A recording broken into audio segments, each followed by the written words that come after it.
Hey, welcome, my name is Oli and today we'll check this, the Razer Deathadder V3 Wired version. This is the wired version of the Razer Deathadder V3 Pro, which can go up to 4000 Hz polling rate with the 4K dongle.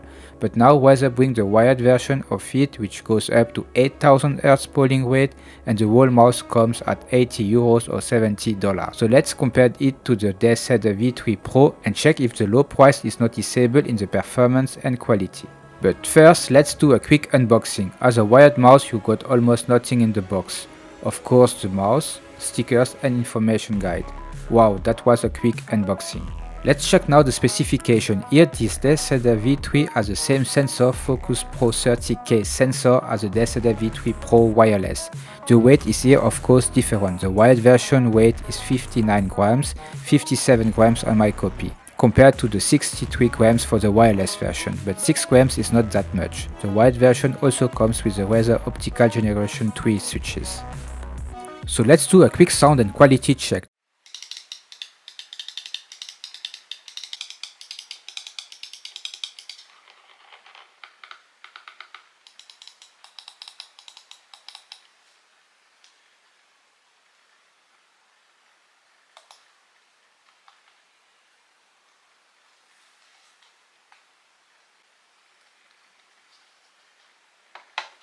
The clicks feel very reactive like the V3 Pro. It has the same optical switches, it gives a strong feedback. Side buttons are solid too. The texture feels smoother and less grainy than the V3 Pro, but still grippy.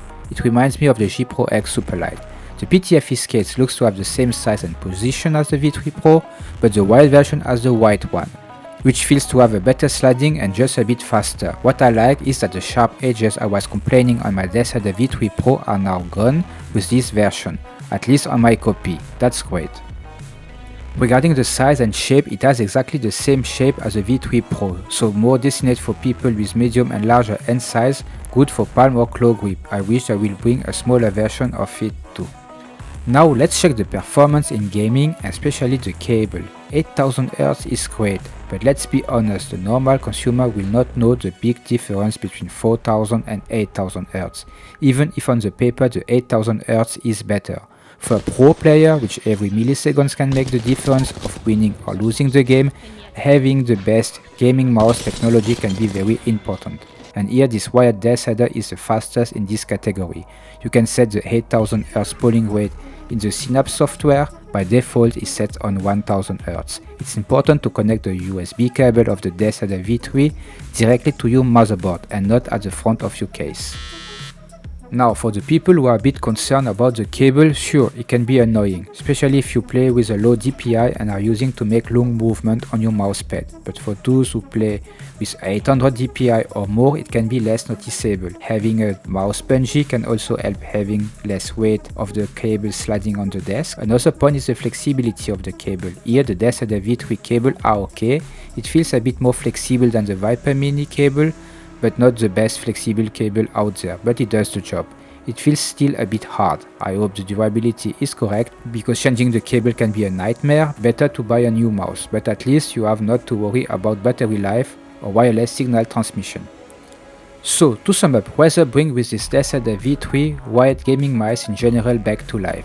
Wired started to lose popularity because wireless mice are becoming as fast and light as wired mice, but they still have the battery and of course the price is higher. And here it's where this Deathadder V3 Wired shine.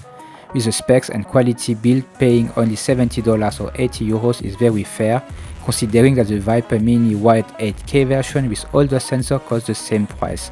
I hope that Razer will bring a new version of the Viper Mini Wired 8K or maybe more together with the wireless version. This will be a great move for Razer to stay at the top.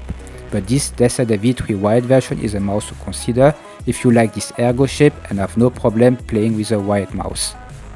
So that is for today. If you like it, don't forget to drop a like and to sub to the channel. If you want more infos, you can also follow me on Twitter where I post some news and what is coming next. I hope you enjoyed this review and as always, see you next time. Bye bye.